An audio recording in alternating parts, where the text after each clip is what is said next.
Paramdam mo bang kamag-anak na pupunta rito? Ay, ang sabi po kay Rupa, sa ano na lang daw sila pupunta sa huling lamay. Sa huling lamay. Ay sabi ko noon, bakit sa huling lamay pa sila mapunta? Ay alam naman na nilang ganito dapat. Ngayon, nandito na sila para naman ano. Kahit baga po sila yung walang madala, hindi ang mahalaga ay nagpunta sila dito. Puro iniisip nila, wala silang pera, wala silang may co-contribute o madadala dito.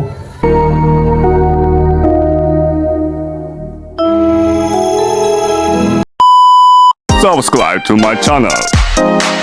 Good morning, ang mapagpalang umaga po sa ating lahat, mga katuwang.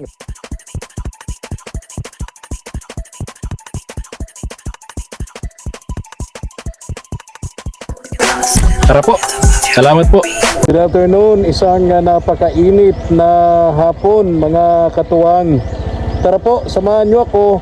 Pupuntahan natin si Tatay Tomas. May dala po tayo ditong isang latang biscuits.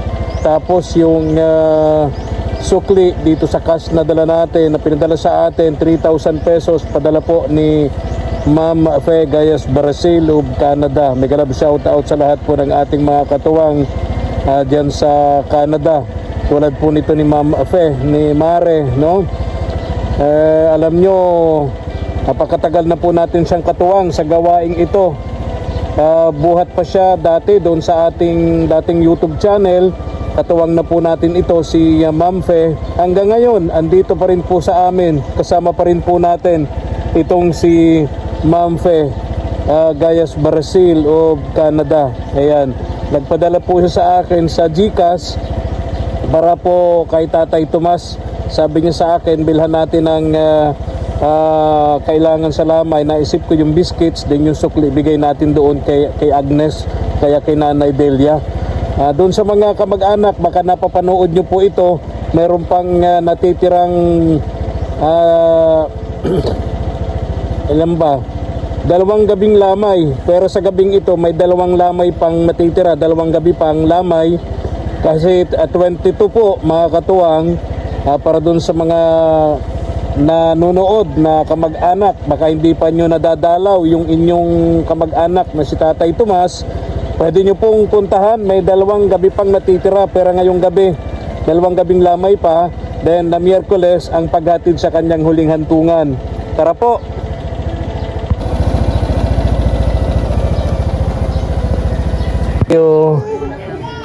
Andito agad si Mulong.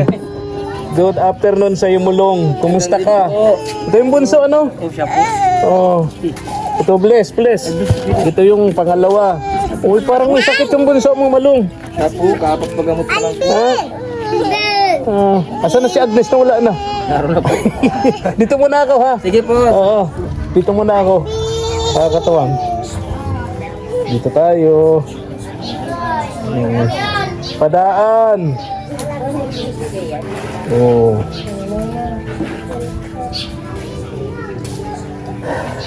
Kala ko na wala ka doon sa tabi ko. Doon kay Mulong. Asan siya, Nanay Delia? Ngayon po sa labas. Sa labas. Kumusta kayo? Ayos lang. Hindi na bago yung biscuits. Ganda pang biscuits, Hindi na bago yung schedule ng China po. ng libing. Galing na po kami doon sa araw sa. Na ilang gabi naman tong isang ganyang kadaming biscuits. Ay, di ko po alam at yan, may bagong dala lang yan dito. Meron. Ay, di 2 na Meron pa tayong natitirang 3 gabing lamay. Kasama itong gabing ito, So, natitirang 2 pa pagkatapos ng gabing ito. Tapos, 3 araw pa. Tama? Bukas, Lunes, Martes. 2 araw na lang. 2 araw na lang kasi Miyerkules. Alauna, ang paghahatid nito sa kanyang huling hantungan. Sa public cemetery ng Vinsons, Okay na lahat. Agnes? Lahat na. Yung sa sementeryo, yung sa simbahan, pati yung sa funeral services, alam ko okay na rin, Okay. So, wala ba siyang nakuha diyan sa senior? Di ba, member siya ng senior? May mga ko-comment kasi sa comment section pagka senior daw, merong nakukuha. Ay ano pa po yun, lalakarin ko ba po yung... Lalakarin pa. Bukas nga po yun ako maanat Lunes, bagapot linggo ngayon. Kaya nga. So, maaaring magamit yun doon sa ikasyaman ba tawag doon? Ikasyaman ano? Opo, kasi buka po ay 40 days. 40 days. Ah, okay.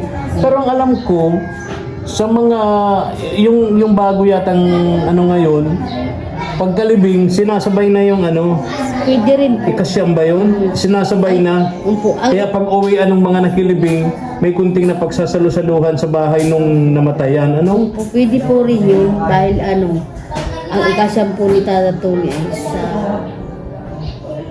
Miyerkules yung libing na Webes 23 po. Kaya Ah, madasal pa din dito yung inano kong magdadasal dyan. magdadasal dito ng Miyerkules. Madasal po ng umaga, tapos bago umalis po umaga, madasal dito. Tapos pag kauwi dito namin, madasal uli yung ano. Ayun. Ang alam ko sa huling lamay, sina Pastora Brenda, sina Pastor Ador, mapunta rito, ano yata sila, anong tawag doon sa ginagawa nila? Parang prayers din yun, ano? Opo. Sa huling lamay.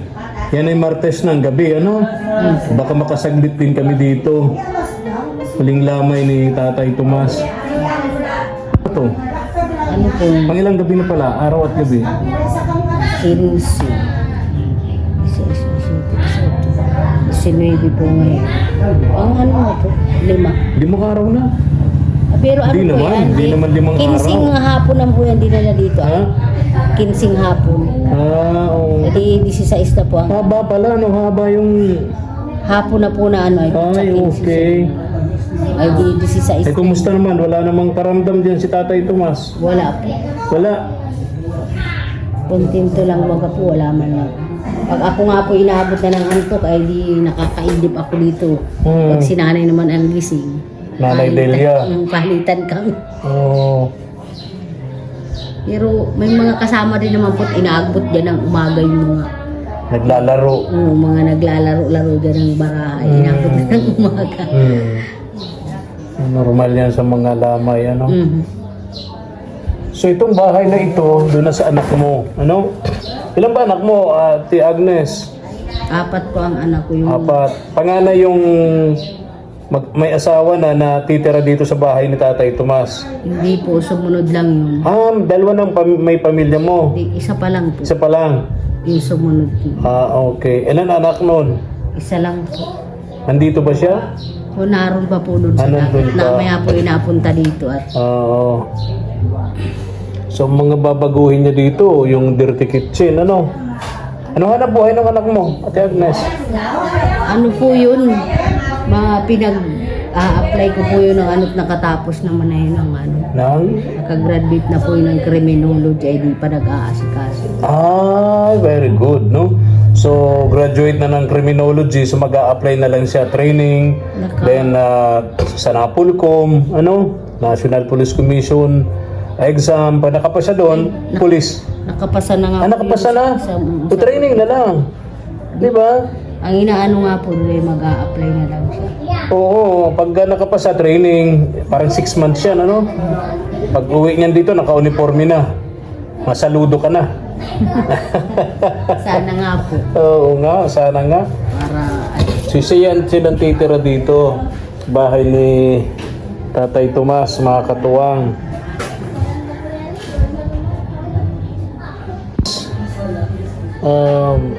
Alis na rin siguro ako, ano? So doon sa mga kamag-anak, may nagparamdam bang kamag-anak na pupunta rito? ay ang sabi po kay Rupa, isa ano na lang daw sila pupunta sa huling lamay. Sa huling lamay. Ay sabi ko noon, ay bakit sa huling lamay pa sila mapunta? Ay alam naman na nilang ganito dapat. Ngayon, nandito na sila para naman ano. Kahit baga po sila yung walang madala, hindi ang mahalaga ay nagpunta sila dito. Para ano. Siguro iniisip nila, wala silang pera, wala silang may co-contribute o madadala dito. Kung nanonood man sila, dun sa mga kamag-anak ni Tatay Tomas, presensya nyo lang po ang kailangan dito ni Tatay Tomas sa kanyang huling lamay. Huwag na po kayong mag-isip ng kung ano pa man. At okay na po ang lahat. Yung paglilibingan, yung simbahan, itong funeral services, okay na po ang lahat. No? Huwag na kayong mag-isip. Diba, Ate Agnes? Ang pinoproblema na lang ngayon ni Ate Agnes, itong sasakyan ng mga makikilibing. Tama ba? Ang tingin mo maraming makikilibing dito. Kasi unang-una itong village, ang dami, ano? Tingin mo mga ilang sasakyan ang kailangan. Di ko po masasabi kung yun. Ha? Di ko po masasabi ko. Kasi ang isang jeep, ang laman nun, lagay mo ng 20, isang jeep, ano? 20 ang isang jeep. Singin mo, may 50 makikilibing? Siguro po. Ha? Siguro po meron man. At yung iba naman dito, tulad yan ni Rupa pa, may ano man siya, may howler. Oo. Yung iba naman, mga nakamotor. Oo. So mga dalawang jeep siguro, ano? May mahihiraman ba kayo dyan? Ngayon pong asawa ko nag-ano na dyan, may isang jeep na dyan nakaano. Na standby, mahihiram. Yun. So gagasolinahan na lang yan, ano? Napukukundo. Tapos kung may mahiraman pa tayo dyan sa mga politiko rito sa lugar ninyo, di ba? Pag ginagasolinahan lang naman yan, ano? Tsaka yung driver, di ba? Ginagasolinahan din yung driver. Ayun. So yung mga bigay-bigay pa, pwedeng magamit doon, ano? Kasi yung bayaran sa punerarya, okay naman, ah. So yung ibang gastusin, tulad nitong natitirang 3 gabi pang lamay, 2 araw na dito sa lugar na to, siyempre may mga pangangailangan pa rin. Yung mga kandila nyo, okay naman? Siya po may ano pa po yun. Raso pang ito. Ano yung pang ano niyo sa gabi? Mani, ano pa? Ano po yan. Tapos yung nga pong kape. Kape. Ay mamaya maluto po yung anak ko ng lutuin daw yan ay yung pansit. Okay. Tapos tinapay, ano? Tapos may dala pa akong biscuits, oh. Di ba? Tapos ito, diyan mo to, Ate Agnes. Bilangin mo to. Yan.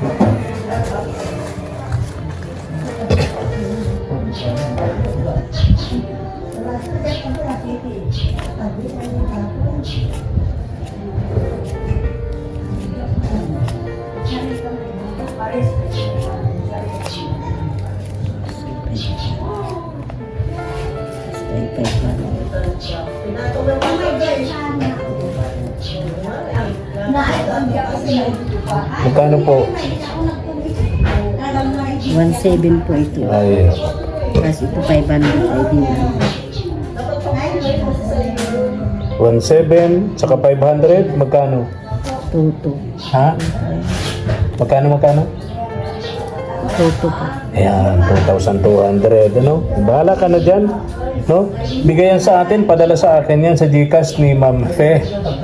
Ma'am Fe of Canada.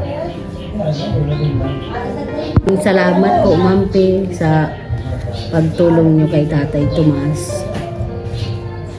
Ayan, ha? Bahala ka na dyan, ha? Ate Agnes, ha? Sabi na lang kay Nanay Delia, galing ako dito. Puyat-puyat kayo. Yung mata mo parang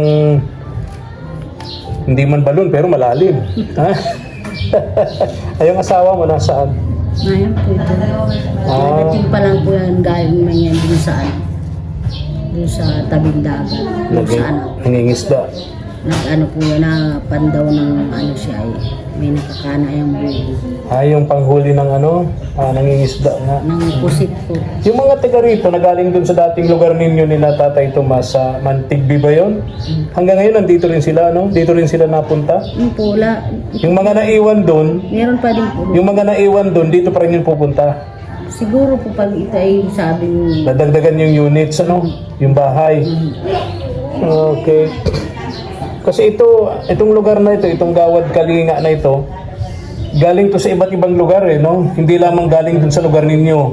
yung po dyan sa may unahan dyan. Mga dyan po yan galing sa ano. dyan sa Banawang. Ah, okay. Yung baga pong inaabot ng mga baha. Baha, oo. Tama, tama. May tinutulugan akong pamilya doon. Sila na lang yung natitirang pamilya doon sa lugar na yon. Okay. Binabaha. Yung mga manghuhuli ng ahas. Ay, Hanap buhay manghuli ng ahas, ano? Ay, sige na, Ate Agnes. Ha? Okay, so, yung mga pamilya, tingin mo maraming kapamilya pa si Tay Tomas? Marami pa, ano? yung pong ano niya, mga pamangkin at anak nun ni Kuya Elmer, nung kapatid po niya. Tapos, ang buhay lang naman po ay si Kuya Elmer, saka yung may isa pa yung kapatid. Kaya lang po nasa Maynila yung isa kapatid. Baka hindi alam, ano? Kapo, pero iwan ko lang, posible hindi naman nila nakita saan. Kaya nga, napaka-imposible nun. Kaya nga po. Sa grupo pa ni Kuya Bal Matubang nung panahon na yun, Kaya- napakadaming vlogger na nagpo-vlog sa kanya eh. Kaya Tapos kami pang mag-aama, kaagapay JM, kaagapay Mark, no? Kaya posible nga naman, tama yun. Maka talagang wala silang paraan para makapunta rito, ano? Makapagparamdam kay Tay Tomas. Di bale, si Tay Tomas na lang magpaparamdam sa kanila. Ano? Joke lang at Agnes. Ay, sige na. Alis na ako ha. Bahala ka na dyan ha. Opo, marami pong salamat. Sige. Katuwang.